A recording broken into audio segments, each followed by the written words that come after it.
புஷ்பா 2 படத்தின் சிறப்பு காட்சி திரையிட்ட போது கூட்ட நெரிசலில் சிக்கி ரசிகை உயிரிழந்த விவகாரம் பூதாகரமாக வெடித்துள்ளது. அன்றைய நாளில் அல்லு அர்ஜுன் தியேட்டருக்கு வந்தது முதல் நள்ளிரவில் வெளியேறியது வரை A to Z சிசிடிவி காட்சிகளை வெளியிட்டுள்ளது ஹைதராபாத் போலீஸ்.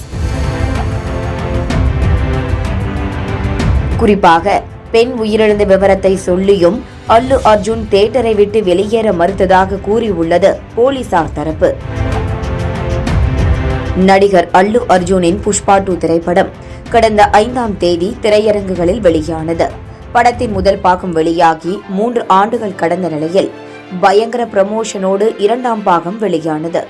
இப்படி ப்ரமோஷனின் ஒரு பகுதியாக படம் வெளியாகும் முந்தைய நாளான டிசம்பர் 4ஆம் தேதி இரவு தெலுங்கானா மாநிலம் ஹைதராபாத்தில் உள்ள சந்தியா தியேட்டரில் சிறப்பு காட்சி திரையிடப்பட்டது. இந்த சிறப்பு காட்சிக்கு நடிகர் அல்லு அர்ஜுன் வந்ததால் அவரை காண்பதற்காக கூட்டம் கூடியது. ஒரு கட்டத்தில் கூட்ட நெரிசல் கட்டுக்கடங்காததால் காவல்துறையினர் விழுப்பிதுங்கி நின்றனர். இருப்பினும் பவுன்சர்ஸ் உதவியோடு அல்லு அர்ஜுன் தியேட்டருக்குள் சென்றாலும் அவரை காண்பதற்காக தியேட்டருக்கு வெளியில் ஆயிரக்கணக்கானோர் கூடினர். இந்த கூட்ட நெரிசலில் சிக்கி 39 வயதான ரேவதி என்ற பெண் பரிதாபமாக உயிரிழந்தார். அவரது மகனும் கூட்ட நெரிசலில் சிக்கி உயிருக்கு ஆபத்தான முறையில் மருத்துவமனையில் சிகிச்சை பெற்று வருகிறார். அந்த சிறுவனுக்கு மூளை சாவு ஏற்பட்டதாக தகவல்கள் வெளியாகியுள்ளன. இந்த விவகாரத்தில் கைது செய்யப்பட்ட அல்லு அர்ஜுன் அடுத்த நாளே ஜாமீனில் வெளிவந்தார். அப்படி வந்தவரை தெலுங்கு திரையுலகத்தினர் பலரும் நேரில் சந்தித்து ஆறுதல் கூறிய நிலையில், அப்படி என்ன தியாகமா செய்துவிட்டு சிறை சென்று வந்தார், ஏன் இவ்வளவு பில்டப், போராட்டம் செய்து யாரும் சிறை செல்லவில்லையா என்றபடி சமூக வலைதளங்களில் கடும் விமர்சனம் எழுந்தது. இதனையடுத்து பெண் உயிரிழந்ததை கூறிய பின்னும் அல்லு அர்ஜுன் தியேட்டரில் இருந்து வெளியேற மறுத்ததாக சட்டமன்றத்தில் வெடித்து பேசினார் அம்மாநில முதல்வர் ரேவந்த் ரெட்டி.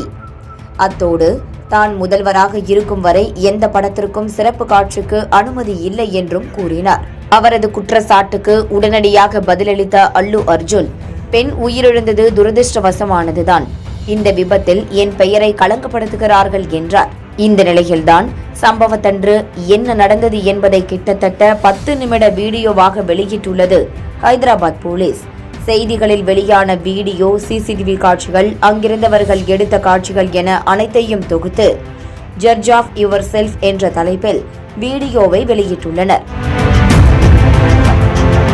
இந்த நிலையில்தான் பெண் உயிரிழந்த தகவலை அல்லு அர்ஜுனிடம் கூறிய போதும் அவர் தியேட்டரில் இருந்து வெளியேற மறுத்தார். முழு படத்தையும் பார்த்துவிட்டு வெளியேறுவதாக கூறினார். இறுதியாக டிசிபி தலையிட்டு 15 நிமிடங்களில் வெளியேறாவிட்டால் கைது செய்வோம் என்று டெட்லைன் கொடுத்த பிறகுதான் நள்ளிரவு நேரத்தில் வெளியேறினார் என்று கூறியுள்ளார் ஏசிபி ரமேஷ்குமார். அத்தோடு பெண் உயிரிழந்த பிறகு அல்லு அர்ஜுனிடம் சொல்ல முயன்ற போது அவரது மேலாளர் தரப்பினர் தடுத்தனர். அவர்களிடம் தகவலை சொல்லி அல்லு அர்ஜுனிடம் கூறுமாறு கேட்டுக்கொண்டோம். ஆனாலும் அது அவரது காதுக்கு எட்டவில்லை. இறுதியாக போலீஸ் தரப்பே அல்லு அர்ஜுனிடம் பேசியது. ஆனாலும் அவர் வெளியேற மறுத்தார்.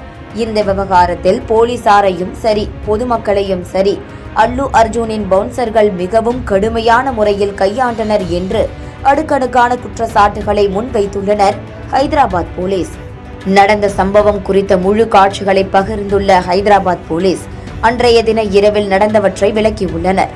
இந்த நிலையில்தான் படம் 18 நாட்களில் 1500 கோடிகளை வசூல் செய்து இருக்கட்டும், பறிபோன பெண்ணின் உயிருக்கு யார் பொறுப்பேற்பது என்று சமூக வலைதளங்களில் பலரும் பதிவிட்டு வருகின்றனர்.